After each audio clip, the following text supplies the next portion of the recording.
My shit just cut out. That was kind of weird.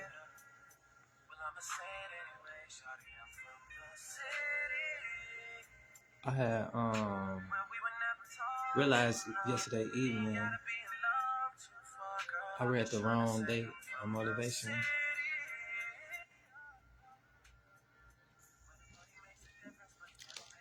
For some reason, I read June 10th, but on another platform, I read June 11th, and I was like, wow, for some reason, I had the wrong information. I'm just catch y'all up, and then we could go together for today's message.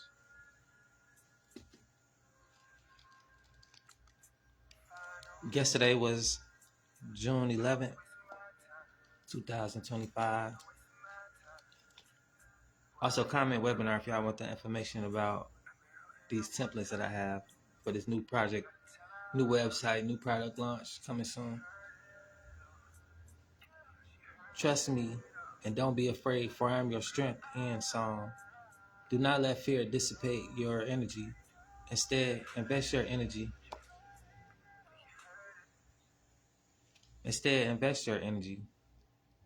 And trust in me and singing my song.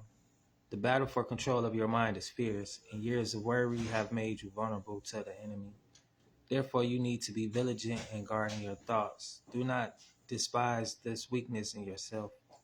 Since I am using it to draw you closer to me, your constant need for me creates an intimacy that is well worth all the effort. You are not alone in the struggle for your mind. My spirit living within you is ever ready to help in its striving. Ask him to control your mind. He will bless you with life and peace. Romans 8:6. That was yesterday's. For some reason I gave out the same thing, but I haven't been active like that and consistent. But today is slightly different. It's June 12th, 2025. Let me help you get through this day. There are many possible paths to travel between your getting up in the morning and your lying down at night. Stay alert to many choices. Many choices point along the way. Being continually aware of my presence, you will get through this day, one way or the other.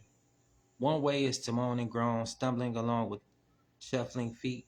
This will get you to the end of the day eventually, but there is a better way. You can choose to walk with me along the path of peace, leaning on me as much as you need. There will still be difficulties along the way, but you can face them confidently in my strength. Thank me for each problem you encounter and watch to see how I transform trials into blessings. Luke 1:79. Chapter 1, verse 79. So Luke got a lot of verses in that first chapter. I never read Luke all the way. I never read none of this stuff all the way. I just studied the book of Romans. So that's where my expertise goes into with the author and the main subject of Romans, which is Saul, who got his name changed. He was basically the Punisher for Christians, kind of like the Muslims was in a point in time where the whole goal and objective was to take out everybody who ain't with the game type shit, in common sense and common terms. That's what it was about. And if you not what we is, the Romans, then we're chopping heads and slicing them off. And that's what he was doing. He was crucifying Christians and on his way to go crucify some more. One man that was a nobody he thought was a somebody, and God didn't like what happened to that person, which was Steph. And he followed Elijah. That was one of Elijah homies and one of his proteges. So I'm not sure what happened with Elijah, but his homie was next, which was Steph, and they stoned him to death. And he just looked up to the sky while he was finna die. He said, Lord, forgive them, for they know not what they do. And at that day that was happening, Saul was there holding everybody's stuff while they go kill the man. And when they got done, they was gonna take some other people back to where they was taking them to. Like they made an example out of him, like if this was the leader, so they killed him on spot and they took his followers to go, be the slaves, whatever. But on his way there, God had got to him and struck him blind and basically told him, like, you dealing with my people, and this is the whole book of Romans and how this came about. was from this man who was a crucifier of God's people and changed his heart and life. But anyway, nevertheless, that was just a little history, a little backdrop on that book. In case if you're wondering, do I know anything about these books? Yes, I do. But do I read them all day, every day? No, I don't. But I do know things to reference to, and I do study it. And there are also references within the book. If you look all the way to the bottom, no matter what version you have, they have references to those scriptures and verses that you read. But nevertheless, it's just about how you interpret it, whatever you can get from it.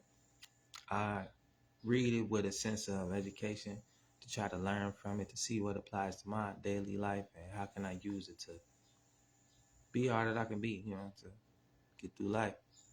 Just like this verse was talking about, both of them going hand in hand, actually, how you spend your time and energy. And with that being said, just knowing where your strength and source come from, no matter who you believe in, whatever religion you believe in, if there's power in there, you want to tap in.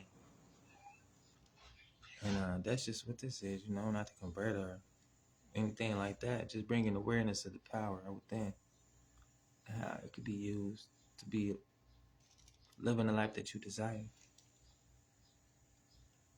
But like it said in this book as well, there's many paths to take throughout the day. You got to pick and choose which way you're going to go.